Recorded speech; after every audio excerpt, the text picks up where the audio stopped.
Adaora was a beautiful and intelligent young woman, admired by many in her community for her wit and strong character. She had always believed in marrying for love, not following the norms and expectations of society. In a place where many girls dreamed of marrying rich or powerful men, Adaora stood out. She didn't care for wealth or status. All she wanted was to find someone who truly loved her for who she was. One day, a new person arrived in the village, Obinna. He had spent several years abroad studying and learning and had returned home with a quiet and humble demeanor. Despite being a hard-working farmer, there was something special about him that caught Adaora's attention. He wasn't flashy or boastful, and he didn't show off his past. He seemed just like any other man in the village, working hard under the sun, but something about his presence felt different.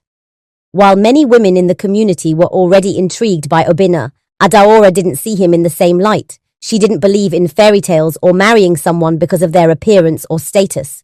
She was determined to marry for true love. What Adaora didn't know, however, was that Obinna was not just any farmer. He was a prince, hiding his royal identity and living a simple life in the village. His decision to remain hidden from his true status was not due to a lack of pride in his heritage, but a desire to live freely without the pressures of royal life. He longed to find a woman who would love him for who he was on the inside, not because of the wealth or title he carried. The stage was set for a story of love, discovery, and the power of true connection. Adaora's family had always hoped that she would marry a wealthy man from a neighboring town, someone with a good reputation and plenty of money. They believed this would secure her future and give her a comfortable life.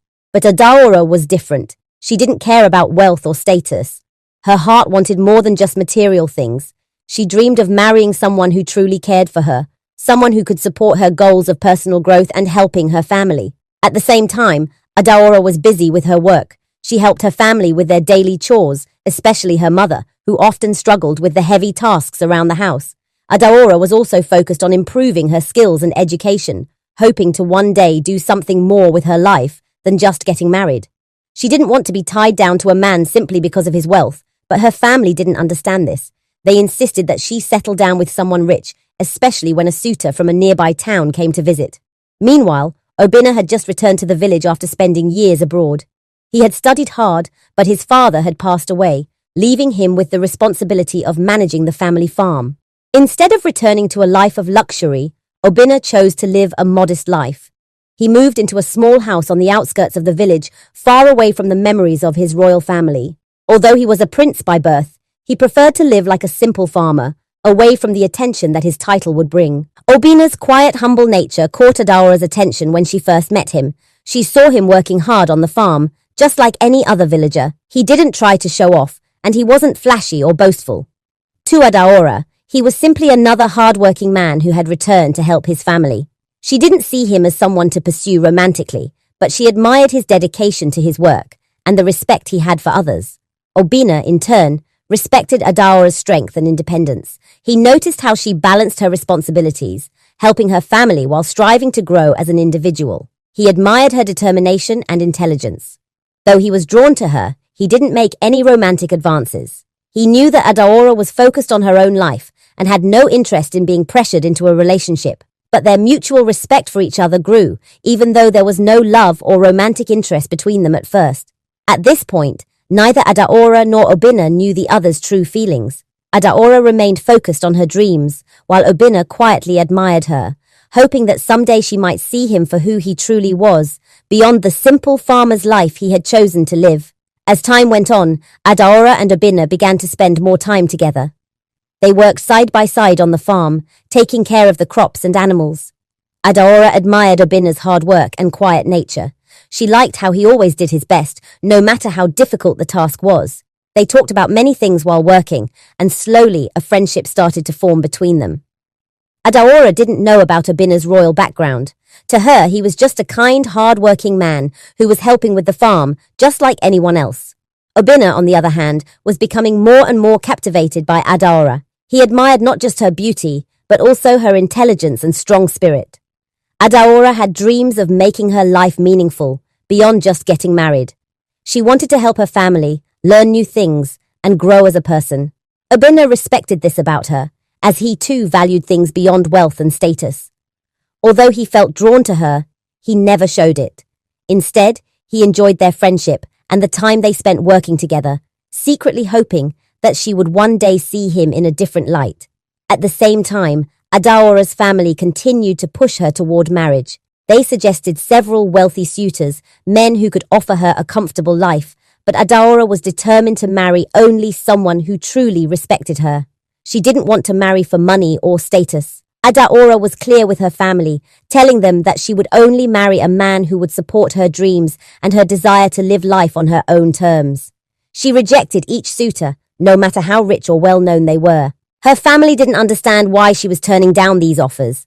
They were worried about her future, but Adaora stood firm. She believed that love and respect were more important than money or social status. She wanted to find a man who would love her for who she was, not for what she could bring to him. Meanwhile, Obinna continued to keep his secret. He was, in fact, the prince of a neighboring kingdom, but he had chosen to leave his royal life behind. He wanted to live a simple life as a farmer, away from the expectations of his title and the pressure of being a prince. He was looking for someone who would value him for his character, not his position or wealth. Obinna had always dreamed of finding a woman who could see beyond the crown he was born with and love him for who he truly was. However, he hadn't shared this with anyone, including Adaora. He kept his secret, hoping that one day Adaora might come to see him as more than just the simple farmer he appeared to be. As their friendship grew stronger, both Adaora and Obinna were unaware of the deep feelings they were developing for each other. Adaora was focused on her independence and dreams, while Obinna quietly hoped that one day Adaora might understand the true person he was. They had both become important to each other, but neither of them knew how their relationship would evolve. The village festival was a time of celebration and joy, with music, dancing, and food filling the air.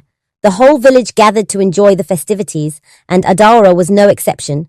She was in a good mood, enjoying the lively atmosphere with her friends. But Obinna, who had been working hard at the farm, was feeling something different.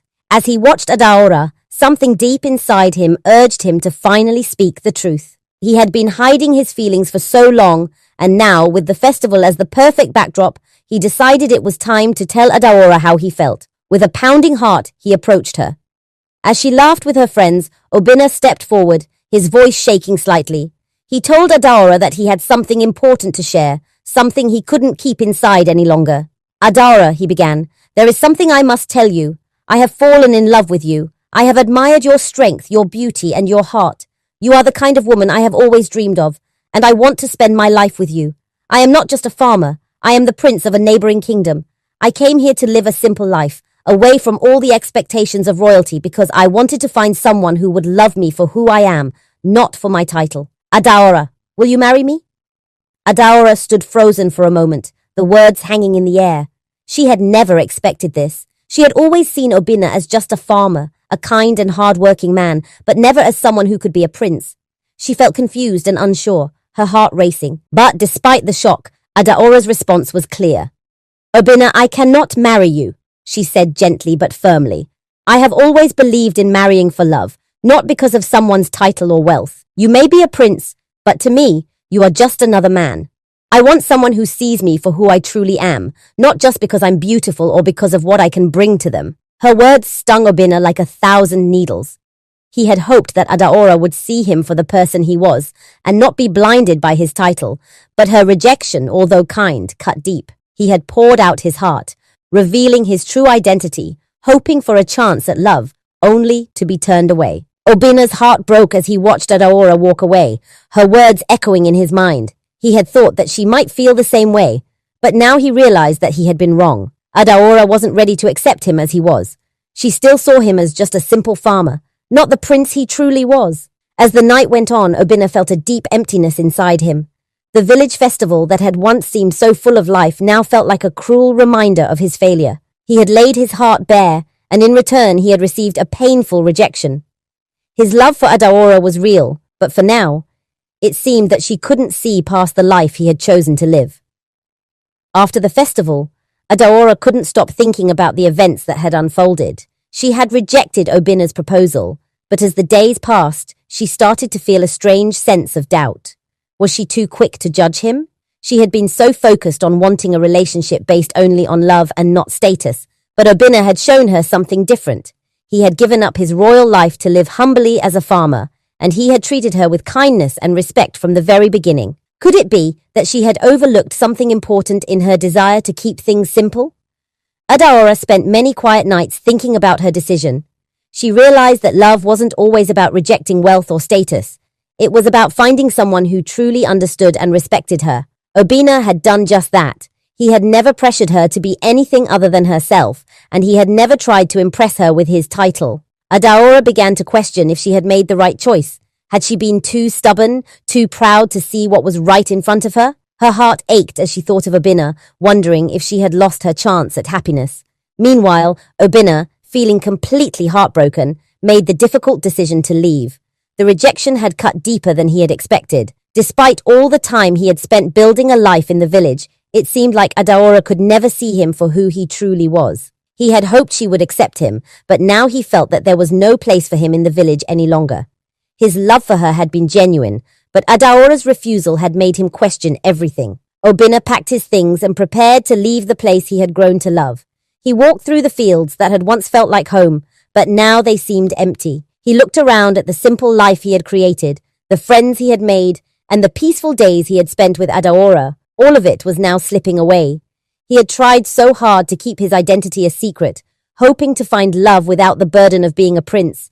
But now it seemed like the life he had chosen in the village would never be enough. With a heavy heart, Obinna left the village, unsure of what the future held. He returned to his kingdom, leaving behind the quiet life he had hoped to build. Adaora's rejection had broken his spirit, and he felt like he could never go back to the simple life he had once dreamed of. The pain of leaving the village and Adaora was immense, but Obinna knew he had to return to his royal duties. Months passed, and Adaora's heart grew heavier with regret. She couldn't ignore the feelings that had been growing inside her since the day she had rejected Obinna. Her pride and stubbornness had kept her from seeing what was truly important. Adaora realized that her family's pressure and her desire to live life on her own terms had clouded her judgment. Love wasn't about wealth or titles. It was about connection, respect, and shared values. She had been too focused on what others thought, but now she knew that she had made a mistake. Adaora knew what she had to do. She could no longer stay away, hoping that time would heal the wounds of her rejection. She decided to find Obinna, wherever he might be, and apologize. Adaora's journey was long and challenging, but she was determined. She traveled far from her village, through unfamiliar lands, and eventually reached Obinna's kingdom. It was a world away from the humble life she had known, full of grand castles and royal duties. When Adaora finally found Obinna, she was nervous, unsure of what to expect. She had never imagined she would be standing before him like this, humble, apologetic, and asking for another chance. With a deep breath, Adaora approached him and fell to her knees. "Obinna," she said softly, "I was wrong. I let my pride and fear guide me, and I hurt you. Please forgive me. I never understood the love you were offering me, but now I see that it is pure and real. I love you, Obinna, not because you are a prince, but because of the man you are. Please, give me a second chance." Obinna looked at her, his heart still carrying the pain of her rejection, but in her eyes he saw something different now. Adaora's sincerity, her humbleness, and her love for him were clear. After a long silence, he smiled and helped her to her feet. "Adaora," he said gently, "I never wanted anything more than for you to be happy. I never cared about titles or wealth. I only wanted you to see me for who I truly am. I forgive you, Adaora, and yes, I will give you a second chance. We have both learned what love truly means." Adaora's heart soared with joy. She had won back his trust and love. They embraced, knowing that their love was stronger than ever. Together, they returned to the kingdom, where they began to plan their future. The story reached its beautiful conclusion with a royal wedding. Adaora and Obinna were married in a grand ceremony, but the true beauty of their union wasn't in the royal title or the grandeur of the event. It was in the love and respect they shared. Adaora married Obinna, not because he was a prince, but because she loved him deeply.